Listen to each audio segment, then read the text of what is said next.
چرا دوست داشتن وطن را نشانه ایمانداری میگویند؟ ببین، ایمان مقدس است، دولت مقدس است.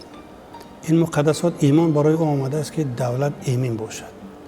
اگر در اینجا ایمان نقش خودش ایفاده نکند، معناش ایماندار فقط دعوای ایمانداری میکند، اما دعوای بیش نیست. مادامی که تو دعوا میکنی که ایمان داری، اعتقادی کامل داری و مسلمان هستی، اثبات کن.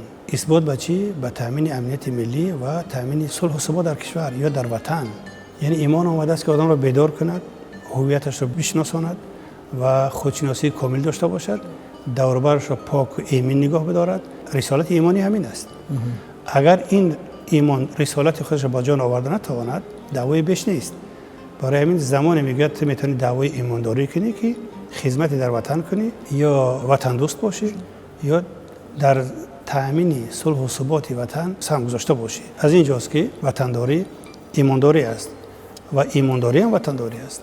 در حدیث آمده است دوست داشتن وطن از ایمان است. این اثباتی است که مثلا زمان انسان میتونه دعوا کند که وطنش رو دوست می‌دارد. اصلا ببینید پرینسیپ اسلام همین است که عدالت است، وحدت یگانگی همبستگی است، پیشگیری از فتنه است و اطاعت از فرمانروا است. این پرینسیپ اسلام هستند که همه جمع میشه در وطن و وطن دوستی. ببین سوره نساء آیت 59 میگه که خدا را اطاعت کنید، رسول خدا را اطاعت کنید، فرمانروای خدا را اطاعت کنید. این دلالت به چی میکند؟ اطاعت کردن به قانون یا سنده مرور را اطاعت کردن، این نشانه ایمانداری است. خود ایمان گفته شده است که اطاعت کردن نشانه ایمانداری است. اطاعت کردن با اثبات دیگر هم دارد، نشانه وطنداری است، نشانه وطن دوستی است.